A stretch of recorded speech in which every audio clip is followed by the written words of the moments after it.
Anche la Proloco di Scorzè ha partecipato a Treviso presso lo spazio Open Dream a Gourmandia, la manifestazione che riunisce il meglio della produzione gastronomica artigianale italiana svoltasi dal 14 al 16 maggio 2022.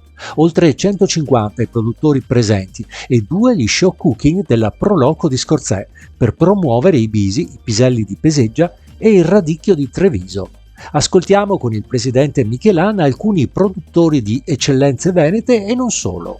Siamo intanto nel padiglione della regione Veneto e ci sono tanti ospiti della regione, ma io sono ospite come Proloco di Scorzè e anche componente del consiglio di amministrazione della strada del Radicchio e presenteremo oggi il biso di Peseggia e poi lo andremo a degustare, ma vorrei presentarti anche alcuni altri espositori che sono qui.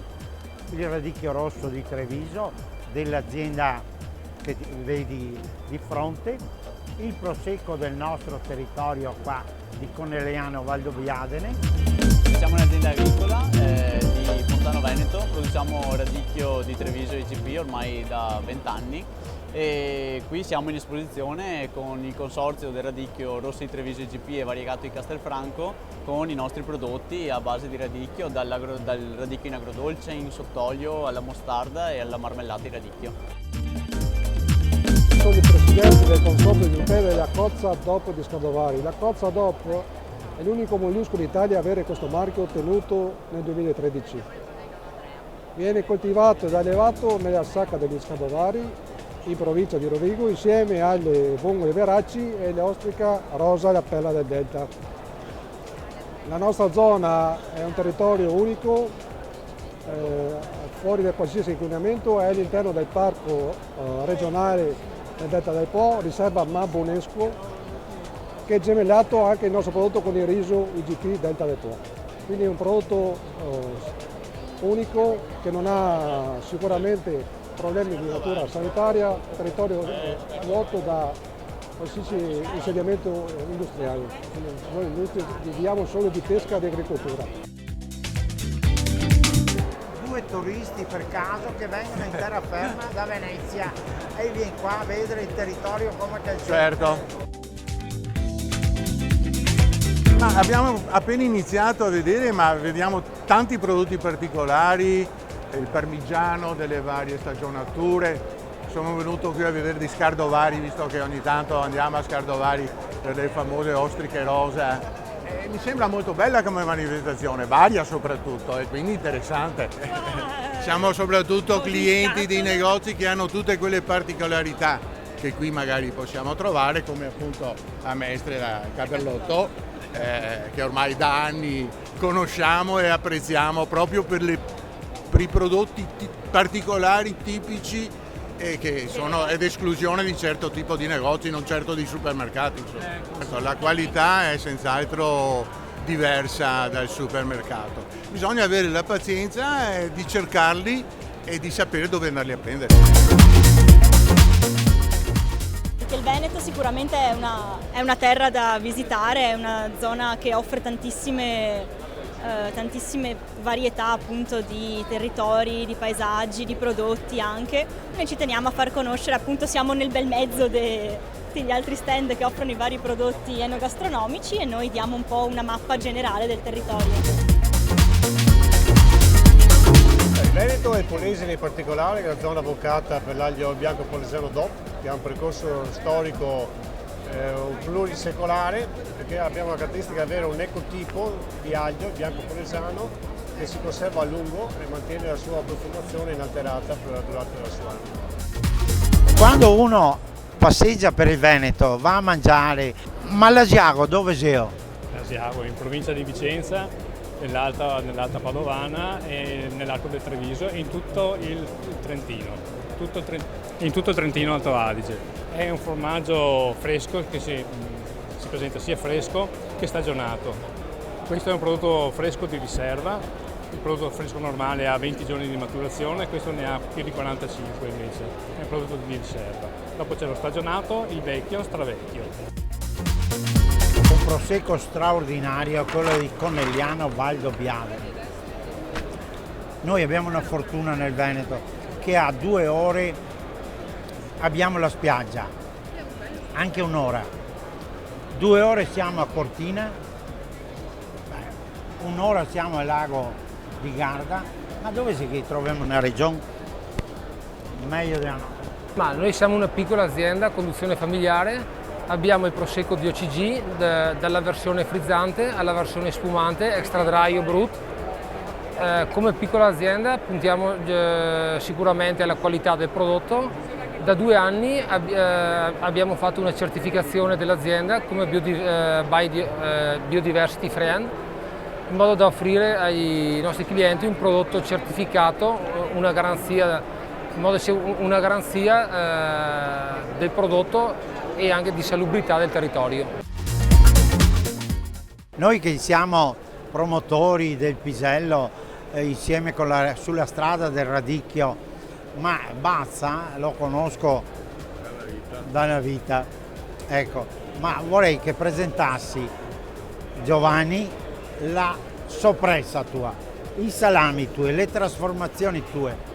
Allora, come ha detto il nostro caro amico Michelangelo, giusto? Beh, noi siamo artigiani da una trentina d'anni e facciamo prodotti prettamente naturali. Siamo trasformatori di salame, soppressa, pancetta, coppa e anche la lonza. Sono tutti prodotti senza additivi, senza conservanti. Con la soppressa, che è il nostro prodotto di punta, cerchiamo di mantenere la tradizione della soppressa veneta, quindi molto dolce, morbida e ben saporita. La facciamo sia all'aglio che senza. Siamo qui nella zona di Salerno, a Serre, e con un produttore, Antonino Menella, che ci spiegherà l'olio. Un famoso chef dice che mangiare la soppressa con un po' di olio sopra aiuta la digestione. Ecco, ma tu mi puoi spiegare la tua produzione, le qualità che trasformi, le olive, l'olio che è particolare, l'olio che è fatto con amore, che è un alimento principale? La particolarità della nostra azienda è che prima di tutto è un'azienda a filiera completa. Noi lavoriamo le nostre olive in un frantoio ad esclusivo uso aziendale e questo ci consente di avere un vantaggio competitivo nella realizzazione degli oli, perché ci consente di controllare tutte le situazioni igieniche e soprattutto di fare lavorazioni molto veloci. Passa praticamente un tempo molto limitato dalla raccolta alla trasformazione delle olive in olio. La nostra filosofia aziendale è stata quella di valorizzare molto le singole cultivar, visto che il territorio italiano è così pieno di varietà, se ne contano più di 400, e questo nel nostro territorio lo facciamo con 4 oli almeno, 5 in realtà, sono 5, che sono appunto Raro, che è un blend di Ravece e Rotondella, Itrans è un monovarietale di Itrana, Corengrato che è un ultimissimo nostro blend, Carpellese e l'ultimo è Rotondella. Quindi sono espressioni diverse, quindi gusti diversi, profumi diversi, sapori diversi.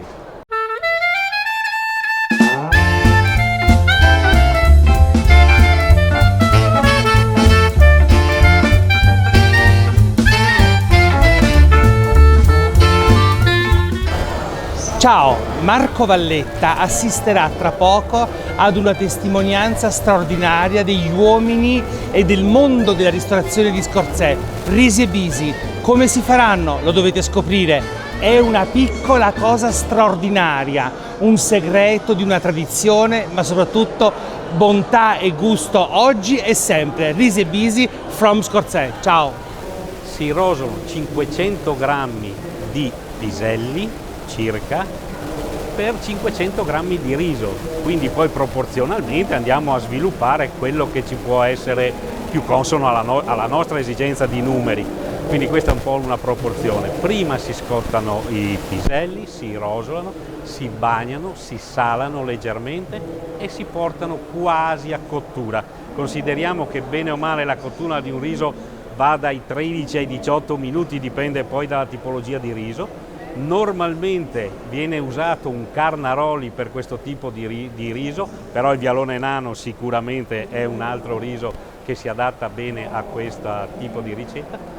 Dopodiché, quando i piselli hanno raggiunto quasi la cottura, allunghiamo con il brodo, aggiungiamo un riso per me tostato già, quindi lo si aggiunge già tostato, non da crudo, e lo si porta lentamente a cottura. Teoricamente il riso dovrebbe assorbire pian pianino il liquido di cottura, se ce n'è bisogno ne aggiungiamo mano a mano un liquido di cottura che è un brodo che teoricamente andrebbe fatto con i baccelli del piselli e con delle verdure, quindi baccelli di piselli, le verdure, fatto un brodo vegetale in questo senso e portato a cottura il riso. Va poi mantecato, formaggio e burro in proporzioni in base alla quantità del riso ovviamente. Diciamo che bene o male su 500 grammi andiamo sui 50-60 grammi di burro e 5-6 cucchiai di formaggio grana, ma questa è una questione di gusti. Il pepe sicuramente in ultima e il riso deve essere all'onda.